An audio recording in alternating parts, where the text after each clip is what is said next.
Hi, my name's Phil, and I'm a tour guide working in Coventry. So I offer guided walks, talks, and research services to do with all aspects of Coventry history. Um, I trade under the name of In Godiva's Footsteps, and today we're going to have a preview of a walk. Although, for reasons I'll explain later, it's called the Bard, the Blitz, and the Tudors. It does take in some sites very much connected to Lady Godiva. We'll be looking at Caledon Castle, and back before the Norman invasion, the Caledon Castle estate was part of Godiva's lands in Coventry. We'll also be looking as part of the actual tour at the site of where Godiva and Leofric built a church, which that site then went on to be the site of Coventry's first ever um, cathedral, which was destroyed under the reign of Henry VIII. My guided walk, the Blitz, the Bard, and the Tudors, is a city centre walk that starts at Draper's Hall, which is just next to Coventry's cathedral that we call the Old Cathedral, which is actually Coventry's second cathedral that was bombed during the Second World War and destroyed on the night of November the 14th, 15th, 1940. So we'll be looking at aspects of the Blitz. We'll be looking at the Bard, William Shakespeare, and we'll be looking at Tudor royalty and their connections with the area, particularly King Henry VIII and Queen Elizabeth I. And what pulls all of these aspects together is a family who resided at Caledon Castle during the times of the Renaissance, who were the Berkeley family. Thomas Berkeley and his mother, Lady Catherine Berkeley, were actually buried in the Drapers' Chapel in what we call the Old Cathedral, and their tombs were destroyed during the Blitz during the Second World War. So where they were laid to rest is very close to areas that they had quite an influence in. Thomas was an alderman of the city who would make decisions about what was happening inside the city at that time. Part of that was looking at public performances, and basically what was the forerunner of Coventry Council would sit in St Mary's Hall, which was also a place where performances would be carried out, including some by Shakespeare's troupe. What we'll go on to see is just how closely the relationship between William Shakespeare and the Berkeley family was.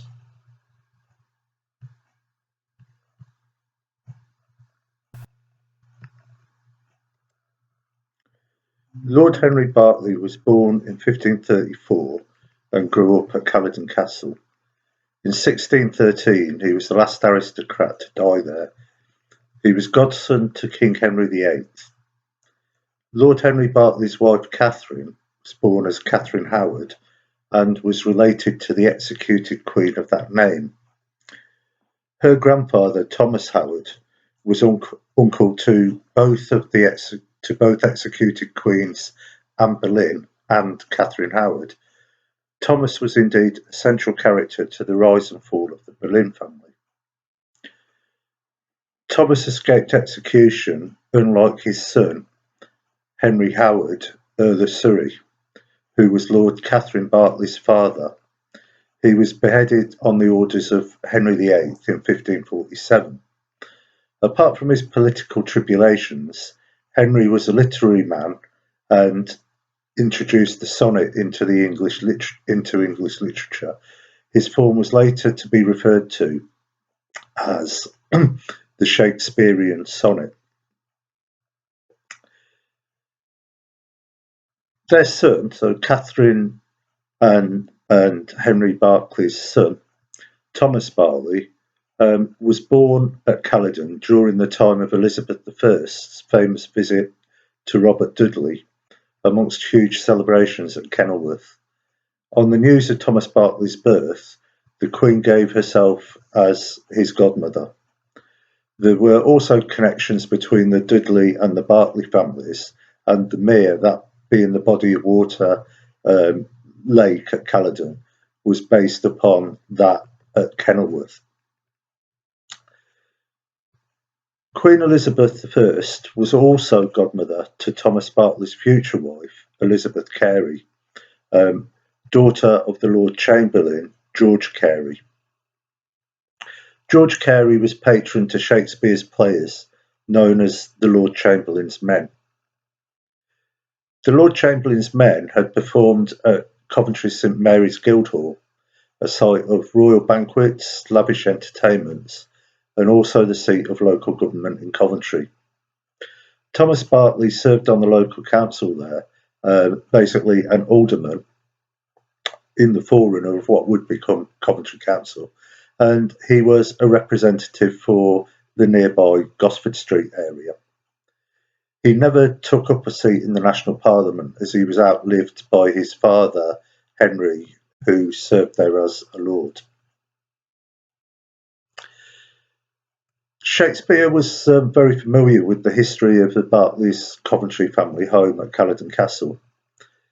In the historical play Richard II, he describes how Thomas Mowbray, Duke of Norfolk, rode out from Caledon to meet Henry Bolingbroke for a joust to the death at Gosford Green. The duel was aborted by King Richard, who banished both men and seized their lands, including Caledon. Bolingbroke was to eventually overthrow Richard to become Henry IV and go on to hold Parliament in Coventry. Evidence strongly suggests that Shakespeare wrote A Midsummer Night's Dream for the marriage of Thomas Berkeley and Elizabeth Carey. He would have been familiar with both of them, with his troupe enjoying the patronage of Elizabeth's father. The play includes references to Thomas Nash's work, The Terrors of the Night, which was dedicated to Elizabeth Carey, who had a strong interest in the interpretation of dreams. Other works by Nash included references to Elizabeth's executed father, Henry Howard, Earl of Surrey, who had introduced, as was mentioned earlier, the form which was later to be known as the Shakespearean sonnet, as it was used extensively by Shakespeare. And Henry Howard had introduced that to England. It's sad to reflect that Catherine Berkeley in later life was taken to solitary melancholy walks around the gardens of Caledon Castle. Having lost her father as a child to the executioner's axe under Henry VIII, she was also to lose her brother in the same way under the orders of Elizabeth I. A reminder of the dangers that hung over some of those closest to the Tudor monarchs, and were embroiled in the political tribulations of the time. There were turbulent times with her father being executed by the godfather of her future husband, and her brother executed by the godmother of her son. The reality of life at the top of Tudor society. Many who today enjoy a stroll around Caledon Park and take in the remaining wall of the castle will have little idea of its former cultural prominence and strong links to Tudor royalty and the world's most famous poet, a part of our local history which we should really be making more of.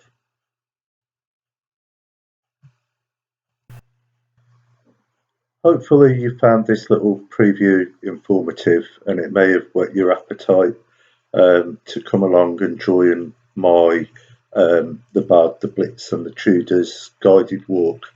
It will take in some of the locations that we've mentioned here, the Drapers' Hall, St Mary's Hall, the bombed old cathedral, the even older destroyed cathedral of St Mary's, or the site of there. Unfortunately, not Caledon Park with Caledon Castle in it, because that's about 3 miles to the east of the city centre. But hopefully I'll see you one day at the start of the walk at Drapers' Hall. We're outside Drapers' Hall for a walk that's about an hour and 15 minutes around the city centre.